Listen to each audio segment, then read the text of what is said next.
বাজারে বোতলে ভরা সয়াবিন তেলের সংকট কাটেনি। এখনও চাহিদা অনুযায়ী তেল পাচ্ছেন না গ্রাহকরা। এ কারণে খোলা সয়াবিন তেল বেশি দামে বিক্রি হচ্ছে। রমজানের মাসখানেক আগে থেকেই বাজারে বোতলে ভরা সয়াবিন তেলের সংকট দেখা দেয়। সরকারের পক্ষ থেকে নানা উদ্যোগ নেওয়া হলেও সংকট এখনো কাটেনি। দোকানি ও ক্রেতাদের একই প্রশ্ন, এত আমদানির পরও সয়াবিন তেলের সংকট কেন? সমস্যা নিরসনে সরকারকে আরও বেশি কঠোর হওয়ার তাগিদ দেন তারা। তেলে নেই, যে কোনো বিনিময়ে যে নেব সেটাও অবস্থান নাই, তাও দিতে পারতেছে না। চাহিদা মোতাবেক তেল কোম্পানি এখনো অ্যাভেলেবেল দিচ্ছে না, কিন্তু ওনারা বলতেছে যে অ্যাভেলেবেল 2-1 দিনের মধ্যে হবে। জেনেক্সে শিফট করো, লাইফকে লিফট করো। এখন 2-1 দিন তো আজকে এই 15-20 দিন যাবত শুনতেছি অনেক বাইরে গেছে ভাই, তেল পাওয়া যায় না।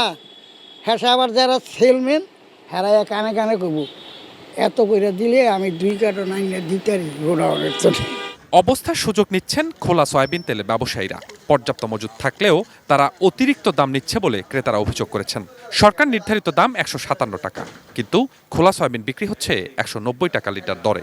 সরকারের 157 টাকা আমিও জানি, টিভির খবর আমি দেখেছি, কিন্তু এটা নিয়ে দোকানদারের সাথে আমি কোনো কথা বলিনি, কারণ বললে কোনো লাভ হবে না, এই জন্য বলিনি। 3 দিন পর মাল সাপ্লাই দিছে, মাল ডেলিভারি দিছে।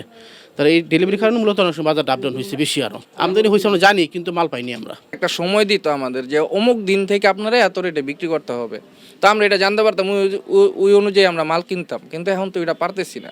রমজানের পবিত্রতায় বাজার হয়ে উঠুক স্বস্তিময়, দূর হোক কৃত্রিম সংকটের দুর্ভোগ, এমন প্রত্যাশা সবার।